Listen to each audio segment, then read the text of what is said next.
Hello students, Ritesh online classes YouTube channel में आप सभी का एक बार फिर से बहुत बहुत स्वागत है। आज की इस वीडियो में हम दोस्तों देखने वाले हैं यहाँ पे एनसीईआरटी के क्लास 8th की जो आपकी बुक है सामाजिक एवं राजनैतिक जीवन, उसके अध्याय 1 को यहाँ पे हम पढ़ने वाले हैं, जिसका नाम है भारतीय संविधान। डिटेल में पढ़ने वाले हैं और काफ़ी लंबा चैप्टर है, तो यहाँ से आपके अभी कक्षा 8 में तो प्रश्न बनते ही हैं। पहला चैप्टर है क्योंकि इम्पोर्टेंट है इसलिए, और फ्यूचर में भी इस चैप्टर से काफ़ी क्वेश्चन बनेंगे आपको, चाहे 9th में जाइए, चाहे 10th में जाइए, चाहे आगे चल के कंपटीशन की कोई तैयारी करिए। ये चैप्टर आपके लिए बहुत ही इंपॉर्टेंट है, तो ध्यान से पढ़िएगा। हो सकती है थोड़ी सी बड़ी वीडियो हो जाए क्योंकि मैं आराम से पढ़ाऊँगा और अच्छे तरीके से समझाऊँगा आप लोगों को। तो बस इतना ही रिक्वेस्ट है कि अगर वीडियो आप लोगों को अच्छी लगे तो लाइक करिएगा इस वीडियो को, और ऐसे ही वीडियोस देखने के लिए, चाहे वो एनसीईआरटी के किसी भी क्लास का, किसी भी सब्जेक्ट का आपको कोई चैप्टर पढ़ना है, या फिर उस चैप्टर के आपको क्वेश्चन आंसर पढ़ने हैं, सॉल्यूशन देखना है, या फिर आप लोग सीबीएसई बोर्ड की कोई चैप्टर पढ़ना चाहते हैं, आईसीएसई बोर्ड के कोई चैप्टर को पढ़ना चाहते हैं, यूपी बोर्ड के कोई चैप्टर पढ़ना चाहते हैं, तो आप नीचे कमेंट बॉक्स में कमेंट कर सकते हैं। वहाँ बता सकते हैं आपको कौन सा चैप्टर पढ़ना है। मैं 1 से 2 दिन के अंदर Ritesh online classes YouTube channel के माध्यम से आप तक वो वीडियो पहुंचा दूंगा, और बिल्कुल फ्री में। तो चलिए शुरू करते हैं, देर नहीं करते हैं, क्योंकि काफ़ी बड़ा चैप्टर है। इसको हम पढ़ते हैं। सबसे पहले, जैसे कि मैं हर चैप्टर पढ़ाता हूँ, आप लोगों को रीड करता हूँ सारी चीज़ें और एक एक चीज़ आपको समझाता हूँ, चाहे वो बड़ी वीडियो हो जाए, कोई दिक्कत नहीं है। लेकिन अगर आप लोग एक बार वीडियो देखें तो आप लोगों को उससे रिलेटेड कोई क्वेश्चन पूछता है तो आप उसको सॉल्व कर सकें, बस इतना ही उद्देश्य है मेरा। तो चैप्टर का नाम आप सभी को पता है, दिख रहा है आपको, भारतीय संविधान। अध्याय 1 है आपका। अब इसमें सबसे पहले यहाँ पे बताया गया आपको, जनरल में देखिए हमारे संविधान की इमेज है, कॉन्स्टिट्यूशन ऑफ इंडिया। इस अध्याय में सबसे पहले यहाँ पे बताया गया आपको कि जैसे संविधान होता क्या है। तो जैसे कोई खेल खेलते हैं, आप क्रिकेट खेलते हैं, मान लीजिए आप क्रिकेट खेलते हैं, या फुटबॉल खेलते हैं, या हॉकी खेलते हैं, तो आप कैसे क्लियर करते हैं कि ये बॉल चौका गई है, 4 गया है, ये 6 गया है, इस बॉल पे आप आउट हो गए हैं। या फिर फुटबॉल की बात की जाए तो ये गोल हो गया है। या फुटबॉल में देखा होगा, यहाँ पे आपको बताया गया कि फुटबॉल में क्या होता है कि पैरों से बॉल को मारा जाता है, किक किया जाता है, लेकिन जो गोलकीपर होता है वो अपने हाथों से भी बॉल को पकड़ सकता है। तो ये सारे कुछ न कुछ सभी खेलों के नियम बनाए गए हैं। उसी तरीके से हमारे समाज का भी कोई नियम और कानून है, मूलभूत नियम है। उनको हम क्या कहते हैं? कॉन्स्टिट्यूटिव रूल्स होते हैं। उन्हीं को एक तरीके से मिला जुला के जो बनाया जाता है उसको हम संविधान कहते हैं, जो समाज को चलाने के लिए यहाँ पे बनाया गया है। यही सारी चीज़ें यहाँ पे लिखी गई हैं, इसको आप देख सकते हैं। ये इम्पोर्टेंट नहीं था। अब आगे देखिए, यहाँ पे आपसे पूछा जा रहा है, आप कक्षा 6-7 में पढ़े ही होंगे, सामाजिक और राजनीतिक जीवन की जो बुक है आपकी, उसमें भारतीय संविधान पर चर्चा कर चुके हैं। आपको थोड़ी सी नॉलेज है, अगर क्लास 6-7 पढ़े हैं तभी आप क्लास 8th पढ़ रहे हैं। और यहाँ पे भी ये देखे होंगे आप कि हमें संविधान की ज़रूरत क्यों पड़ी। क्या आपने यह जानने की कोशिश की कि संविधान कैसे लिखा गया या उसे किसने लिखा है? इस अध्याय में हम इन्हीं मुद्दों पर चर्चा करेंगे और भारतीय संविधान की मुख्य बातों पर ध्यान देंगे। ये बातें भारतीय लोकतंत्र के लिए बहुत महत्वपूर्ण हैं। इस पुस्तक के विभिन्न अध्यायों में इनमें से कुछ बातों पर विशेष जोर दिया जाएगा।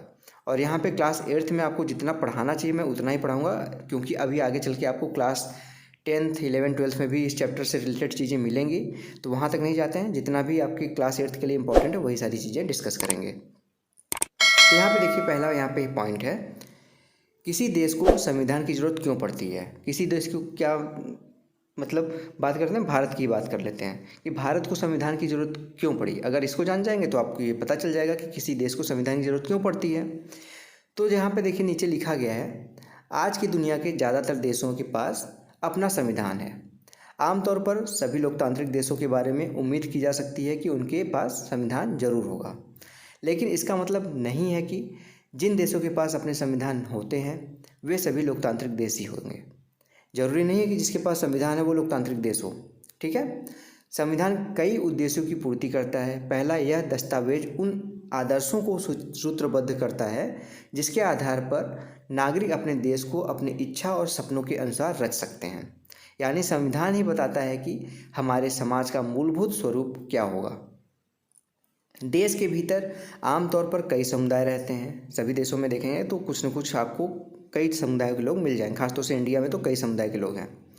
उनके बीच कई बातें समान होती हैं, लेकिन ज़रूरी नहीं कि सारे मुद्दों पर वो सहमत हों, ठीक है।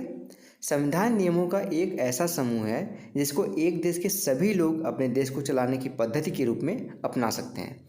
इसके जरिए वे न केवल यह तय करते हैं कि सरकार किस तरह की होगी, बल्कि उन आदर्शों पर भी एक साझा सहमति यहाँ पे विकसित करते हैं जिनकी हमेशा पूरे देश में रक्षा की जानी चाहिए।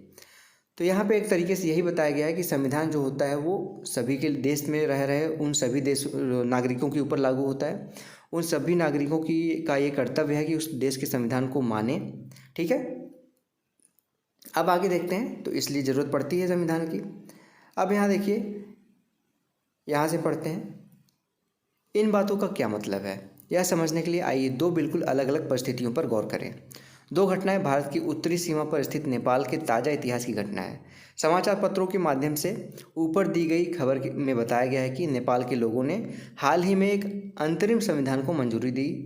सवाल यह उठता है कि जब नेपाल में पहले से ही संविधान था तो उसे एक नए संविधान की जरूरत क्यों पड़ी।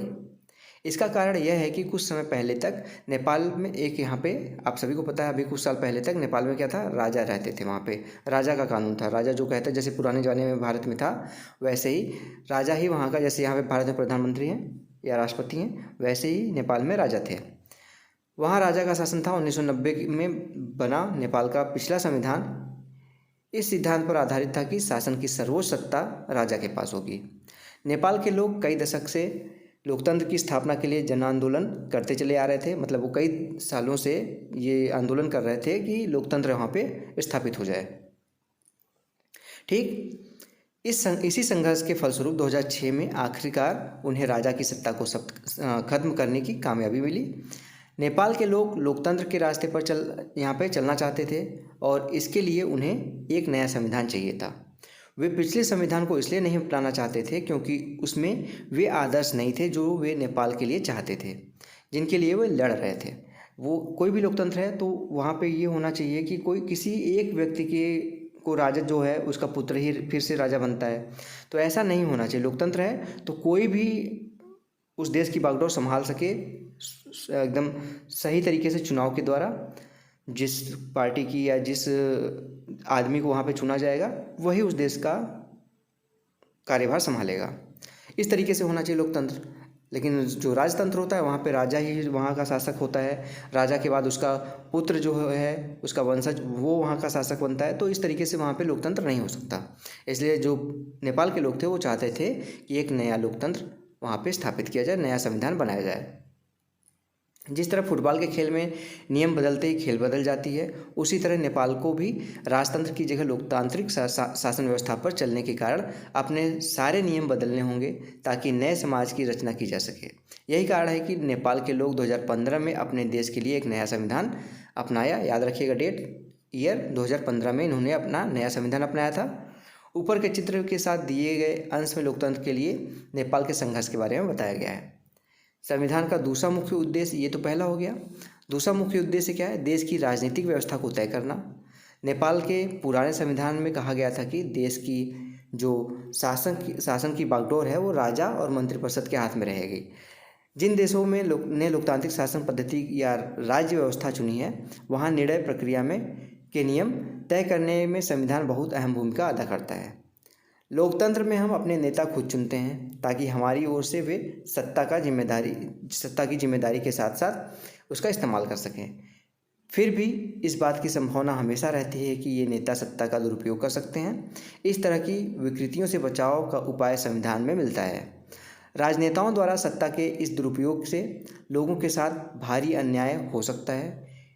इसका एक उदाहरण नीचे दिए गए चित्रपट में यहाँ पे दिखाया गया। देखिए यहाँ पे चित्र आपको मैं पढ़ के बताता हूँ। यहाँ पे देखिए, सबसे पहले ये कहानी पढ़ते हैं। सुरेश अपनी कक्षा का मॉनिटर है। वह दबंग किस्म का लड़का है। उसके सहपाठी भी उसे पसंद नहीं करते हैं। क्लास टीचर श्रीमती राव अचानक किसी काम से बाहर जाना चाहती हैं।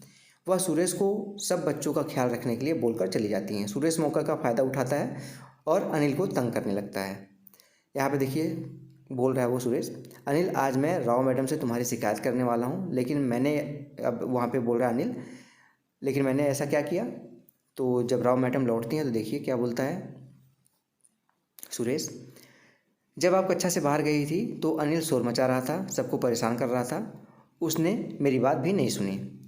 अनिल, आज तुम्हें पूरी छुट्टी के बाद यहीं रुकना पड़ेगा। तुम आज 100 बार लिखोगे कि मैं मॉनिटर को तंग नहीं करूँगा। लेकिन अब यहाँ पे अनिल बोलता है, लेकिन मैडम मैंने तो ऐसा कुछ नहीं किया। तो क्या हुआ यहाँ पे, क्या सब सीखने को मिला। अगर यहाँ पे कोई नियम कानून नहीं हो, किसी को भी आप उठा के मॉनिटर बना देंगे, अगर वो सही है तब तो सही से उस क्लास को ध्यान देगा। लेकिन अगर वो बदमाश बच्चा है तो जिस बच्चे से चिढ़ता होगा उसको फंसाएगा। ठीक है, छोटे बच्चे ऐसे करते हैं। तो यहाँ पे देखिए आगे, लोकतांत्रिक समाजों में प्रायः संविधान ही ऐसा नियम तय करता है जिसके द्वारा राजनेताओं के हाथों सत्ता के इस दुरुपयोग को रोका जा सके। भारतीय संविधान में ऐसे बहुत सारे कानून मौलिक अधिकारों वाले खंड दिए गए हैं। क्या आपको कक्षा 7 की पुस्तक में दिए गए दलित लेखक ओम प्रकाश वाल्मीकि के अनुभवों की कुछ याद है? उस अध्याय में बताया गया था कि ओम प्रकाश को दलित होने के कारण किस तरह के भेदभाव का सामना करना पड़ा। वहाँ आपने पढ़ा था कि भारतीय संविधान देश के सभी व्यक्तियों को समानता का अधिकार देता है।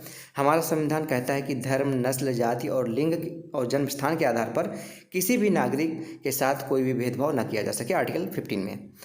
इस प्रकार समानता का अधिकार भारतीय संविधान में दिया गया एक मौलिक अधिकार है। याद करिएगा, आपसे पूछ सकता है समानता का अधिकार क्या है, तो मौलिक अधिकार है, याद रखिएगा। यहाँ पे देखिए इसके बारे में बताया गया, जो ऊपर फिगर दिया गया था। मॉनिटर अपनी शक्ति का किस तरह दुरुपयोग कर रहा है दिखा रहा है, यहाँ पे आपको बताना है। इसका मैं क्वेश्चन आंसर की एक अलग वीडियो भी बना दूंगा, वहाँ से भी आप देख सकते हैं। नीचे दी गई किस इस परिस्थिति में मंत्री को अपनी सत्ता के दुरुपयोग का दोषी कहा जाएगा। यहाँ पे ऑप्शन है, जब वह ठोस तकनीकी कारणों से अपने मंत्रालय की किसी परियोजना को नामंजूर कर देता है, जब वह अपने पड़ोसी और अपने सुरक्षा कर्मियों से पिटवाने की धमकी देता है, जब वह थाने में फ़ोन करके पुलिस अधिकारियों पर दबाव डालता है कि उसके किसी दोषी रिश्तेदार के खिलाफ FIR दर्ज न की जाए। सारे यहाँ पे हैं। अब यहाँ पे देखिए अगला, यहाँ पे आगे पढ़ते हैं।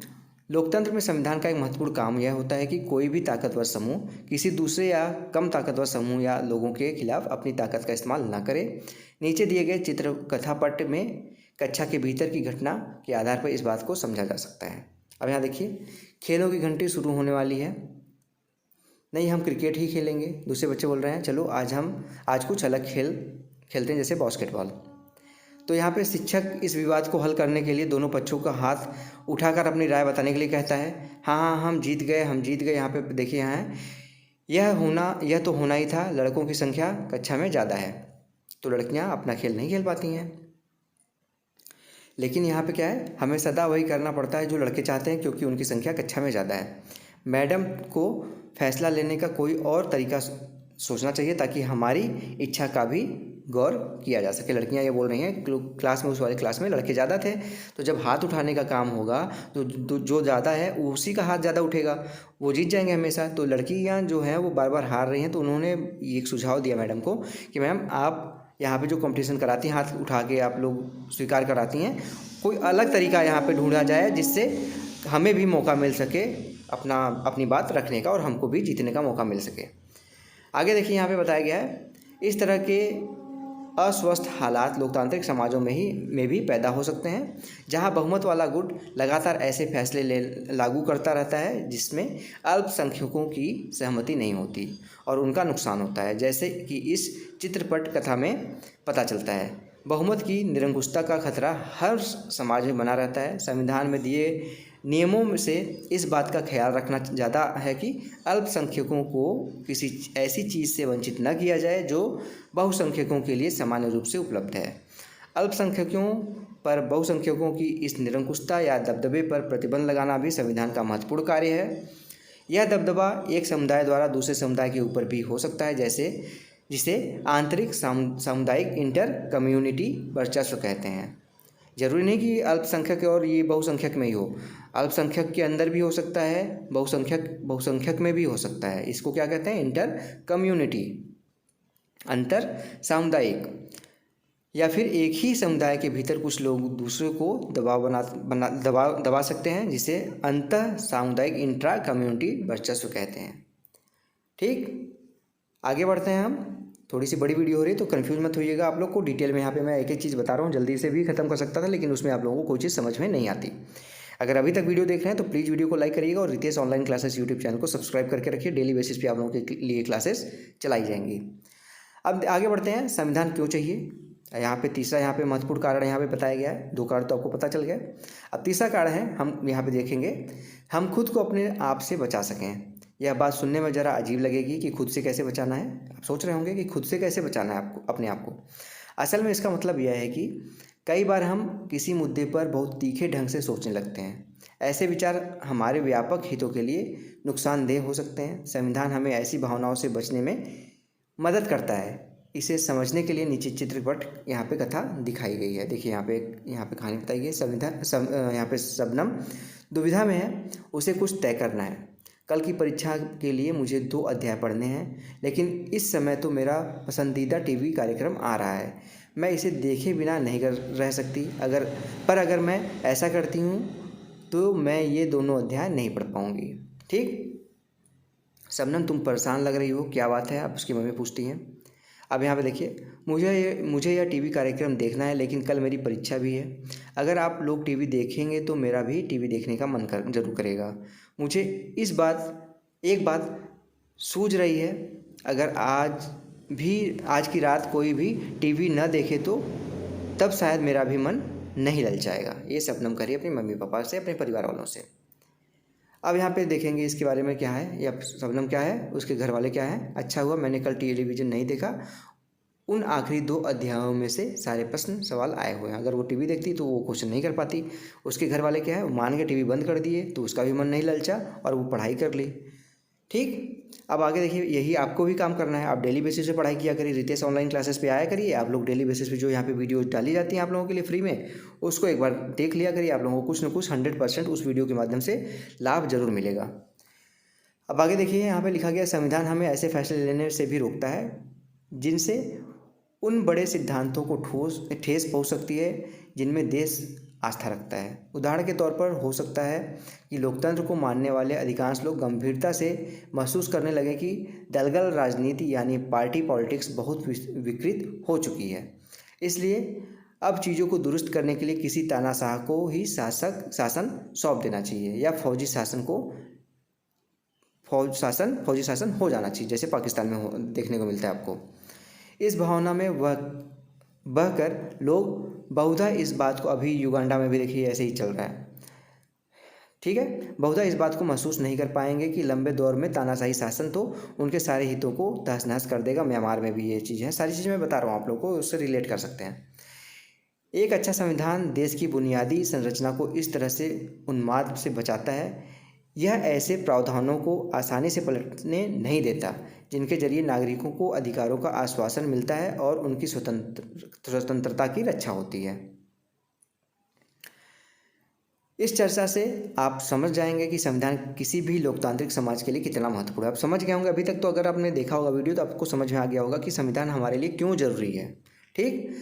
अब यहाँ पे देखिए, कुछ यहाँ पे बताया गया, उदाहरण दिए गए हैं। आइए निम्नलिखित उदाहरणों से जुड़े मूलभूत नियमों से तालिका को भरें। इसके जरिए इस बात को दोहराएं कि लोकतांत्रिक समाजों में संविधान इतनी महत्वपूर्ण भूमिका क्यों निभाता है। उदाहरण यहाँ पे जैसे यहाँ पे एक बता दिया, उसके आगे आपको भरना है। नेपाल में लोकतंत्र के लिए चले आंदोलन की सफलता के बाद वहाँ के लोगों ने एक नया संविधान अपनाया। मूलभूत नियम क्या है? ये ऐसे आदर्श हैं जिनसे पता चलता है कि किस तरह की शासन व्यवस्था में रहना चाहिए चाहते हैं। अब अगला यहाँ पे भरना है, सुरेश अपने सहपाठी अनिल को बेवजह परेशान कर रहा था। अगला है, लड़कियों को बास्केटबॉल खेलने का मौका नहीं मिला क्योंकि उनकी कक्षा में लड़कों की संख्या ज़्यादा थी। शबनम ने टीवी देखने की बजाय अपने अध्यायों को दोहराने का फैसला किया।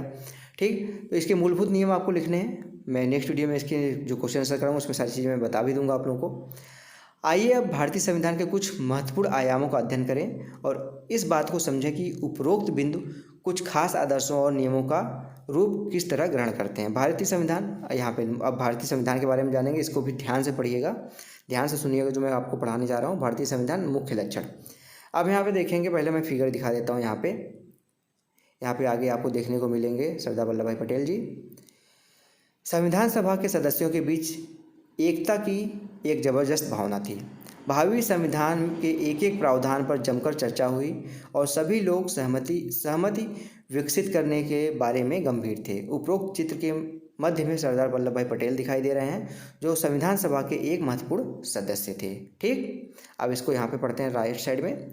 20वीं सदी तक आते आते भारतीय राष्ट्रीय आंदोलन कई दशक पुराना हो चुका था। स्वतंत्रता संघर्ष के दौरान राष्ट्रवादियों ने इस बात पर काफ़ी विचार किया था कि स्वतंत्र भारत किस तरह का होना चाहिए। अब अभी आप लोग हो सकता है सोच ना पा रहे हों, लेकिन उस समय अगर आप लोग उस समय के बारे में सोचिए जब भारत आज़ाद नहीं हुआ था, आंदोलन चल रहे थे चारों तरफ भारत में, तो काफ़ी लोग ऐसे वहाँ पे सोचने वाले थे जो राष्ट्रवादी थे कि हमारा जो आज़ाद भारत होगा वो कैसा होगा, किस तरीके से उसको चलाया जाएगा। ठीक, ब्रिटिश शासन के अंतर्गत उन्हें जिन नियमों को मानना पड़ता था वे उन्होंने खुद नहीं बनाए थे। वो ब्रिटिश लोग भारतीयों के लिए बनाए थे नियम कानून, वो अपने लाभ के अनुसार बनाए थे। औपनिवेशिक राज्य के लंबे अत्याचारी शासन ने भारतीयों को के सामने इतना जरूर स्पष्ट कर दिया था कि स्वतंत्र भारत को एक लोकतांत्रिक देश होना चाहिए। उनमें प्रत्येक नागरिक को समान माना जाएगा और सभी को सरकार में हिस्सेदारी का अधिकार होगा। इसके बाद यह तय करना था कि भारत में लोकतांत्रिक सरकार का गठन कैसे किया जाए और उसके कामकाज के नियम क्या होंगे। यह काम किसी एक आदमी के वश का नहीं था। इसे लगभग 300 लोगों ने योगदान दिया जो 1946 में गठित की गई संविधान सभा के सदस्य थे। भावी संविधान के निर्माण के लिए अगले 3 साल तक संविधान सभा की बैठकें होती रही। ठीक है, याद रखिएगा 1946 में इसका गठन किया गया था। अब यहाँ से थोड़ा सा आपको संविधान के बारे में आपको पता चलेगा, भारतीय संविधान के बारे में। यहाँ पे संविधान सभा के इन सदस्यों के सामने एक बहुत बड़ी जिम्मेदारी थी। हमारे देश में कई समुदाय हैं, जैसे स्टार्टिंग में मैंने बताया था कि भारत में आपका विभिन्नताओं का देश है, तो यहाँ पे कई समुदाय के लोग रहते थे भी। उनकी न तो भाषा एक थी, न तो धर्म एक था और न ही एक जैसी संस्कृति थी। ठीक, अभी भी आपको देखने को मिलता होगा ये सारी चीज़ें। वैसे भी जब संविधान लिखा जा रहा था उस समय हमारा देश भारी उथल पुथल से गुजर रहा था। भारत और पाकिस्तान का बंटवारा लगभग तय हो चुका था।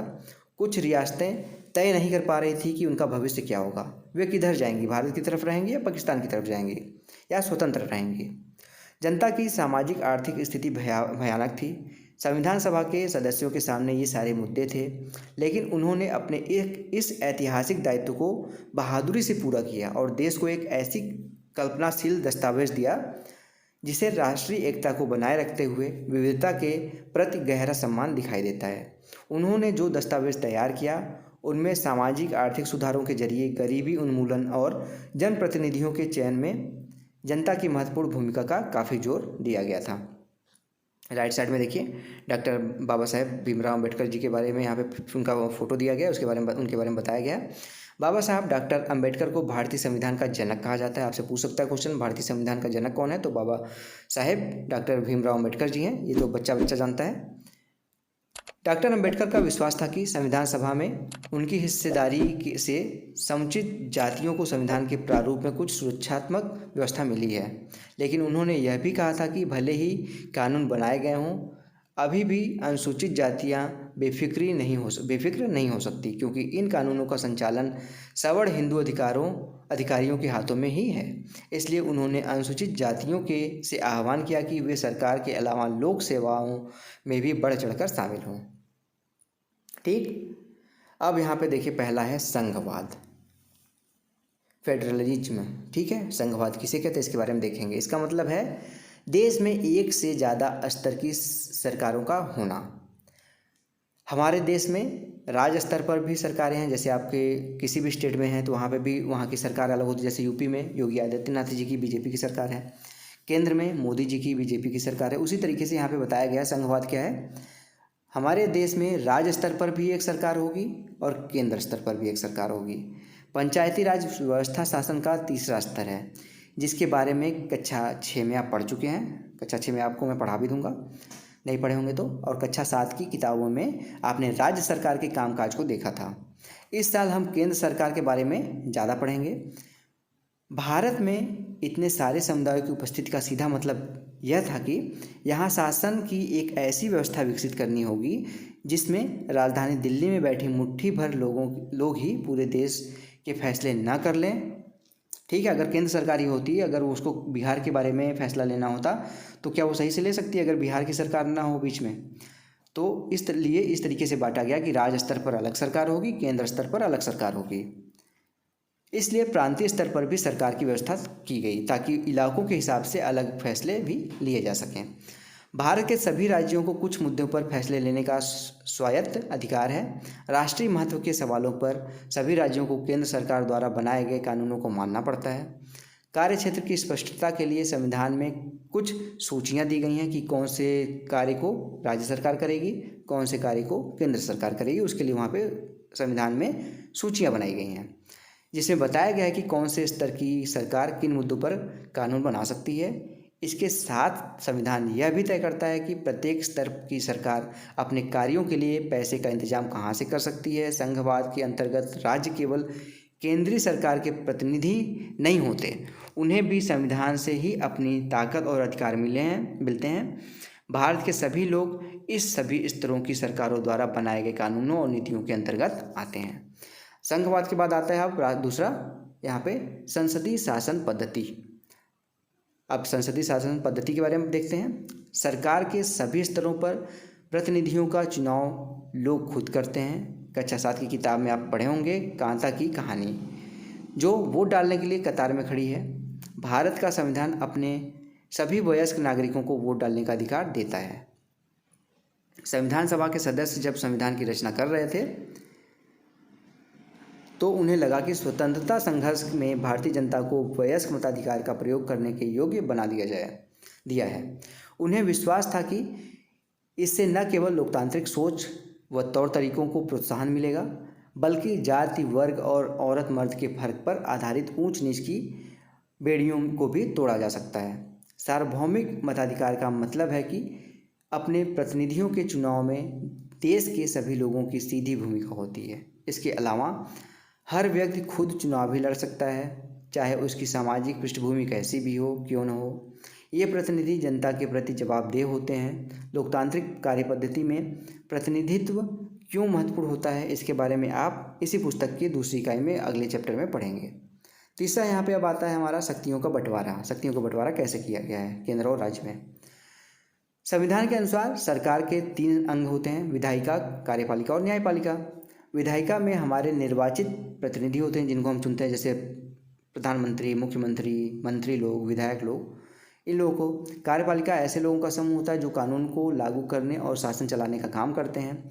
और न्यायपालिका की व्यवस्था को न्यायपालिका कहा जाता है, जिसके बारे में आप इसी पुस्तक में चैप्टर 3 में पढ़ेंगे। सरकार की किसी भी शाखा द्वारा सत्ता के दुरुपयोग को रोकने के लिए प्रावधान किया गया है कि अगर न्यायपालिका कोई गलत काम करती है तो दूसरे जो प्रावधान है उसको लागू किया जाएगा। विधायिका अगर कोई गलत काम करती है तो उसको कैसे रोका जाए, सारी चीज़ें वहाँ पे लिखी गई हैं।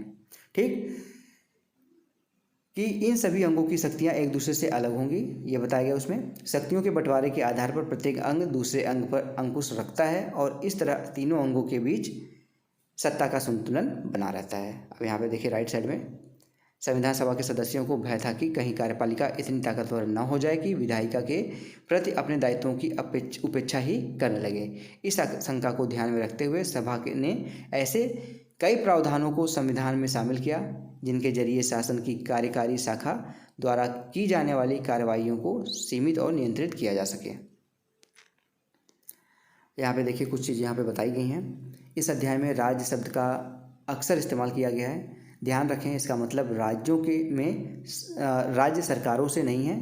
जब हम राज्य शब्द का इस्तेमाल करते हैं तो हम उसे सरकार से भिन्न अर्थ में लेते हैं। सरकार की जिम्मेदारी होती है कानून बनाना और लागू करना, लेकिन चुनाव के जरिए सरकार बदल सकती है।